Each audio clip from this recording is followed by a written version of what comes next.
দীঘার ভিড়ভাড়টা এড়িয়ে ফাঁকায় ফাঁকায় দুদিন বা একদিন বসে থাকতে চলে আসুন এই শঙ্করপুর।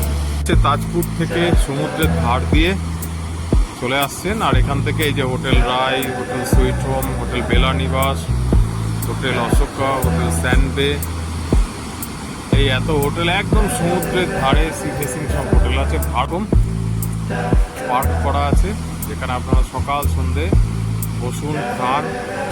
বলো কেমন লাগবে শঙ্করপুর একদিনের জন্য?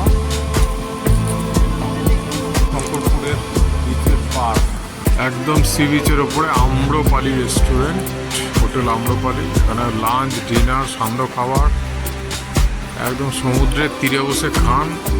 শঙ্করপুর সি বিচের স্নানযোগ্য জায়গা, তবে সেটা হাঁটার সময়তেই একমাত্র স্নান করা যায়।